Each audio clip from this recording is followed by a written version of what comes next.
Hi hello வணக்கம் and welcome to kitchen to cleaning. இது நம்மளோட செகண்ட் vlog. இதில் ஒரு ஹெல்த்தியான களி ரெசிபி ஷேர் பண்ணியிருக்கேன். கருப்பு உளுந்து களி ப்ளஸ் கொஞ்சமாக க்ளீனிங் அண்ட் என்னோடய குட்டி ட்ராயிங் இது எல்லாமே ஷேர் பண்ணியிருக்கேன். கண்டிப்பாக இந்த வீடியோ போர் அடிக்காமல் இருக்கும்னு நினைக்கிறேன். மறக்காமல் வீடியோ செக் பண்ணிவிட்டு எப்படி இருந்துச்சுன்னு எனக்கு கமெண்ட்டில் சொல்லுங்கள். முதல்ல நம்ம ரெசிபி பார்த்துடலாம். கருப்பு உளுந்து களி இது கண்டிப்பாக பெண்கள் வாரத்தில் 2 டைம் ஒரு 3 டைம் கண்டிப்பாக சாப்பிடுங்க. ரொம்ப நல்லது. பேக் பெயின், கை கால் வலி எல்லாத்துக்குமே. நான் உடச்ச உளுந்து எடுத்திருக்கேன். 1 1/2 கப் உளுந்து, 2 ஸ்பூன் அரிசி, 1 ஸ்பூன் வெந்தயம். இதை நல்லா மீடியம் ஃப்ளேம்லேயே செவக்க வறுத்து எடுத்து வச்சுக்கலாம். இதை நல்லா ஆற வச்சுட்டு நம்ம நைஸாக பவுட்ரு பண்ணி எடுத்துக்கலாம். அது ஆறட்டும். சைடில் சர்க்கரை நம்ம கரைச்சி எடுத்துக்கலாம். நான் நாட்டு சர்க்கரை தான் எடுத்திருக்கேன். உங்ககிட்ட வெல்லம் இல்லை கருப்பட்டி இருந்துச்சுன்னா அதை எடுத்துக்கோங்க. இது ஜஸ்ட்டு கரைஞ்சா போதும். பாகு வரணும், கம்பி பதம் வரணும்லாம் அவசியம் இல்லை. ஜஸ்ட்டு கரைஞ்சி ஒரு கொதி வந்தால் போதும். நம்ம ஆஃப் பண்ணிவிட்டு எடுத்துக்கலாம். உளுந்து நல்லா ஆறினதுக்கப்புறம் பவுட்ரு பண்ணி எடுத்துட்டேன். நான் லைட்டாக கொர கொரன்னு அரைச்சிருக்கேன். ரொம்ப நைஸாலாம் அரைக்கல. கையில் தொட்டு பார்த்தா கொஞ்சம் நெரு நெருன்னு இருக்கும். அந்த மாதிரி அரைச்சிருக்கேன். சரி, நீங்கள் ரொம்ப நைஸாக அரைச்சிங்கன்னா களி நல்லா ஸ்மூத்தாக இருக்கும். கொஞ்சம் நெரு நெருன்னு அரைச்சிங்கன்னா களி கொஞ்சம் வாயில் படுற மாதிரி இருக்கும். அது கஞ்சி பண்ணுக்கும் டேஸ்ட்டாக இருக்கும். இப்போ சர்க்கரை நல்லா கரைஞ்சிருச்சு. அதை எடுத்துகிட்டு நல்லா ஃபில்ட்ரு பண்ணி எடுத்துக்கோங்க. நிறைய மண் தூசியெல்லாம் இருக்கும். அதில் நமக்கு எவ்வளோ பவுடர் வேணுமோ நம்ம அரைச்சி வச்சுருக்கோம் இல்லையா உளுந்து பவுடர், அதை சேர்த்துக்கணும். நான் 3 ஸ்பூன் சேர்த்துருக்கேன். சர்க்கரை தண்ணி 1 1/2 கப் தண்ணி அண்டு 3/4 கப்பு நான் நாட்டு சர்க்கரை சேர்த்துருக்கேன். ஸோ இது எல்லாத்தையும் நல்லா கலந்து வச்சுக்கோங்க. கெட்டி இல்லாமல் முதலே கரைச்சி வச்சுக்கிட்டோம் அப்படின்னா நம்ம கிளறும் போது கெட்டிப்படாது. ஏன்னா இது சீக்கிரமாக திக்காயிடும். ஸோ கொஞ்சமாக தண்ணி, ஒரு 1/2 கிளாஸ் தண்ணி சேர்த்துட்டு நல்லா கொதிக்க வச்சுட்டு அதுக்கப்புறமா நம்ம கலந்து வச்சுருக்கிறத சேர்த்துக்கணும். சேர்த்துட்டு கைவிடாமல் கலந்துகிட்டே இருங்க. ஏன்னா இது சீக்கிரமாக கெட்டி ஆகிடும். அதே மாதிரி கொஞ்சம் அடிகனமான பாத்திரமாக எடுத்துக்கிட்டிங்கன்னா அடி பிடிக்காது. ஸோ இது நல்லா பாத்திரத்தில் ஒட்டாமல் திரண்டு வரும்போது நம்ம ஆஃப் பண்ணிக்கலாம். ஸோ மீதி இருக்கிற பவுடரை நான் ஸ்டோர் பண்ணி வச்சுக்கிறேன். இது நீங்கள் ஃப்ரிட்ஜில் வச்சிங்கன்னா 2 வாரம் வரைக்கும் யூஸ் பண்ணிக்கலாம். உளுந்த களி ப்ளஸ் கஞ்சி எல்லாமே செஞ்சுக்கலாம். குழந்தைங்களுக்கும் கொடுக்கலாம். ரொம்ப டேஸ்ட்டாக இருக்கும். நம்ம ஹெல்த்தியாகவும் இருக்கும். இதில் நீங்கள் தேவைப்பட்டால் கொஞ்சம் ஏலக்காவும் தட்டி போட்டுக்கலாம். ஃப்ளேவர் நல்லாயிருக்கும். நான் ஏலக்காய் போடலை.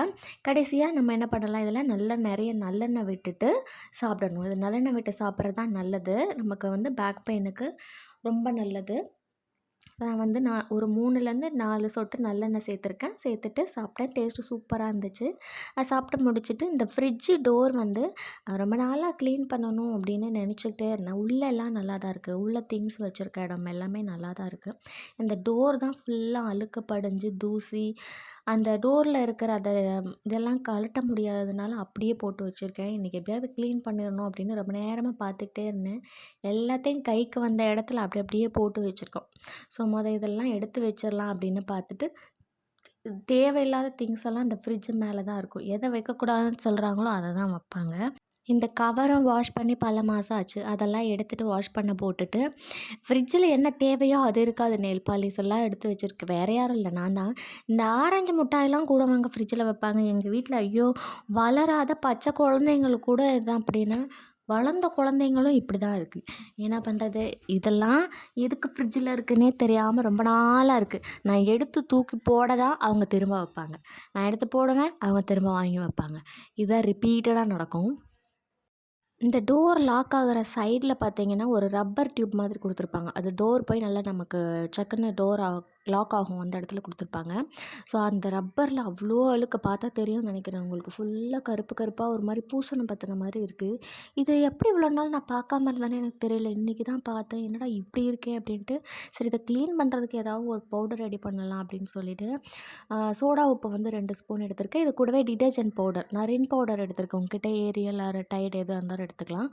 ஒரு ஸ்பூன் ஃபுல்லாக போட்டிருக்கேன். 2 ஸ்பூன் சோடா உப்பு. இதில் ஒரு 1/2 கிளாஸ் தண்ணி சேர்த்துக்கிறேன். பெட்டர் உங்ககிட்ட வினிகர் இருந்துச்சுன்னா வினிகர் சேர்த்துக்கோங்க. ஏன்னா அது நல்ல ரிசல்ட் இருக்கும். என்கிட்ட வினிகர் இல்லாதனால நான் தண்ணி சேர்த்துருக்கேன். அது கூட ஒரு 1/2 லெமன் பிழிஞ்சுக்கிறேன். ஸோ லெமன் சேர்க்கும்போது உங்களுக்கு ஸ்மெல் எதுவும் வராது. நல்லா சீக்கிரமாக க்ளீன் ஆயிரும் பளிச்சுன்னு. ஸ்க்ரப்பு ஒரு புது ஸ்க்ரப்பு தான் எடுத்திருக்கேன். ஸோ இந்த ஸ்க்ரப்பை நம்ம யூஸ் பண்ணுறதுனால நீங்கள் ரொம்ப போட்டு தேய்ச்சிடாதீங்க அழுக்கு போகணுன்ட்டு. லைட்டாக ஜென்டிலாக தேய்ச்சாலே போதும். நான் முதல்ல சைடில் அந்த ரப்பரில் இருக்கிற அழுக்கெல்லாம் தேய்ச்சி எடுக்கணுன்ட்டு மெதுவாக கொஞ்சம் கொஞ்சமாக தேய்ச்சி எடுத்துகிட்டு அப்புறம் உள்ளே லைட்டாக ஸ்க்ரப் பண்ணிக்கிட்டேன். ஸோ இதை முடிச்சுட்டு நம்ம லைட்டாக வெட் கிளாத் வச்சுட்டு தொடச்சிட்டாலே போதும். அழுக்கு சூப்பராக போயிடும்.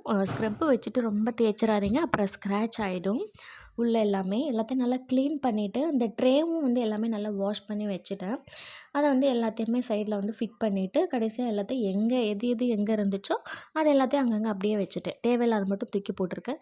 பெருசாலாம் எனக்கு ஆர்கனைஸ்லாம் பண்ண தெரியாது. என்ன ஃப்ரிட்ஜில் வேணுமோ இருக்கணுமோ அதை மட்டும் எடுத்து வச்சுக்கிட்டேன். அண்ட் வெளியில் க்ளீன் பண்ணும்போது எப்படி தான் அழுக்கு தூசி வருதுன்னே எனக்கு தெரியல. வீட்டில் எல்லா விண்டோவும் க்ளோஸ் பண்ணி தான் இருக்குது. டோரும் எப்பவும் க்ளோஸ் பண்ணி தான் இருக்குது. ஆனால் அந்த தூசி மட்டும் எப்படி வருதுன்னு தான் தெரியல. வாரத்தில் 2 நாள் க்ளீன் பண்ணாலும் மறுபடியும் தூசியாக தான் ஆகுது. ஸோ மேலே ஃபுல்லாக க்ளீன் பண்ணிவிட்டு வாஷ் பண்ண அந்த ஃப்ரிட்ஜ் கவரும் போட்டுட்டு ஒரு செடியும் வச்சுட்டேன். இந்த ட்ராயிங்கு ஆக்சுவலாக இது ஒரு 2, 3 மாதம் ஆச்சு. வரைஞ்ச பென்சிலில் தான் ஃபஸ்ட்டு போட்டிருந்தேன். இது உங்களுக்கு தெரியுதான்னு தெரியல. அதுக்கப்புறமா இதை பெயிண்ட் பண்ணணும், கலர் கொடுக்கணும் ரொம்ப நாளாக நினச்சிட்டு இருந்தேன். அதுக்கு டைமே இல்லை. சரி போயிட்டு ஒரு கலர் வாங்கிட்டு வரலாம் அப்படின்ட்டு. என் ஹஸ்பண்ட் வந்து அக்ரிலிக் வாங்கி பண்ணு நல்லாயிருக்கும் அப்படின்னாங்க. எனக்கு எதுக்கு அவ்வளோ செலவு பண்ணிக்கிட்டு, சும்மா தானே ட்ரை பண்ணுறோம் பண்ணுவோம் அப்படின்ட்டு நான் போட்டிருக்கிறது வந்து வாட்டர் கலர் தான். இது ஜஸ்ட்டு கையில் தொட்டு பார்த்தா வரும் தான். ஆனால் அந்த அளவுக்கு டக்குன்னு போகாது. யாராவது வேணும்னே போட்டு நல்லா தேய்ச்சா அப்படி தான் போகும். இல்லை தண்ணி ஊற்றினோன்னா அழியும். அதர்வைஸ் இது வந்து போகாது. நல்லா தான் இருக்கும். நான் கூட தெரியுமோ தெரியாதோன்னு நினச்சேன். பட் பரவாயில்ல, நல்லா சூப்பராக டார்க்காகவே தெரிஞ்சிச்சு. முதல்ல அந்த க்ரீன் கலர் கடகடன்னு கொடுத்துட்டேன். ஏன்னா எனக்கு கையில் வச்சு இதை எடுக்க முடியல வீடியோ. அதுக்கப்புறமா இந்த டெடி பேர்லாம் கலர் கொடுத்தேன். ஸோ இந்த ட்ராயிங் வந்து நான் கூகுளில் தான் சர்ச் பண்ணியிருந்தேன். குட்டியாக வந்து ரொம்ப சிம்பிளாக இப்போ பிகினர்ஸ்லாம் வந்து வால் ஆர்ட் பண்ணுற மாதிரி ட்ராயிங் அப்படின்னு சொல்லிட்டு சர்ச் பண்ணாலே நிறைய இருக்குது. அதுவும் இந்த சுவிட்சு பேஸ் பண்ணி தான் நிறைய இருக்குது. நல்லா சூப்பராக இருந்துச்சு. எனக்கு இது கொஞ்சம் சிம்பிளாக இருந்துச்சு. அதனால் நான் இதை சூஸ் பண்ணிக்கிட்டேன். பார்க்குறதுக்கு நல்லா க்யூட்டாக இருந்துச்சு. 3 பேர் இருக்கிற மாதிரி. ஸோ இதை சூஸ் பண்ணிவிட்டு இதை பென்சிலில் ஃபஸ்ட் நல்லா ரஃபாக வரைஞ்சிட்டு அதுக்கப்புறமா நான் கலர் கொடுத்துட்டேன். கொஞ்சம் டைம் எடுத்தது தான். பட் அவுட்புட் வந்து சூப்பராக இருந்துச்சு. எனக்கு ரொம்ப பிடிச்சிருந்துச்சு. எப்படி இருக்குது நீங்கள் மறக்காமல் கமெண்ட்டில் சொல்லுங்கள். அண்ட் ஃபைனலாக வந்து இது நேற்று வந்திருந்தது. மீஷோவில் ஆர்டர் பண்ணி ஒரு 1 வீக் ஆச்சு. எப்போவுமே மீஷோவில் லேட்டாக தான் வரும். எனக்கு மீஷோவில் ஆர்டர் பண்ண கொஞ்சம் டவுட்டு தான். பட் எப்படி இருக்குமோன்னு பார்த்தேன். ஓகே தான். குவாலிட்டியாக வந்து பிளாஸ்டிக் இருக்குதுன்னு நான் சொல்ல மாட்டேன். ஓகே, யூஸ் பண்ணலாம். ஒரு 6 டப்பா கொடுத்துருக்காங்க. கீழே அது வந்து பாக்ஸ், ஒரு பெரிய பாக்ஸு. அதுக்குள்ளே இந்த 6 பாக்ஸ் வச்சுட்டு மேலே ஒன்று மூடி கொடுத்துருக்காங்க. ஸோ இது ஆக்சுவலாக வாங்கினதே இந்த கருவேப்பிலை, கொத்தமல்லி, புதினா, பூண்டு இது எல்லாத்தையுமே நம்ம ஒட்டுக்கா போட்டு வச்சுக்கலாம் அப்படின்ட்டு தான். கொத்தமல்லி என்கிட்ட இல்லை அந்த டைமில். ஸோ அதனால் அதில் நான் லெமன் போட்டுக்கிட்டேன். பச்சை மிளகாய் சிவப்பு மிளகாய் ஆயிடுச்சு. அது வந்து வெளியிலே வச்சு பழுத்துருச்சு. எனக்கு இந்த பாக்ஸ் ரொம்ப பிடிச்சிருக்கு தான். இதை நல்லா க்ளோஸ் பண்ணி ஃப்ரிட்ஜில் வச்சுக்கிட்டோன்னா நம்ம கருவேப்பிலை எடுக்கும்போது ஒன்று அந்த பாக்ஸ் மட்டும் எடுத்தாலே போதும். நம்ம எல்லாத்தையுமே எடுத்து யூஸ் பண்ணிக்கலாம். தேவைப்பட்டுச்சுன்னா லிங்க் கொடுக்குறேன், செக் பண்ணி பாருங்கள். அவ்வளோதான், இதோட நம்ம வீடியோ முடிஞ்சிடுச்சு. வீடியோ பிடிச்சிருந்தா கண்டிப்பாக லைக் பண்ணுங்கள். மறக்காமல் சப்ஸ்கிரைப் பண்ணிவிடுங்க. தேங்க்யூ.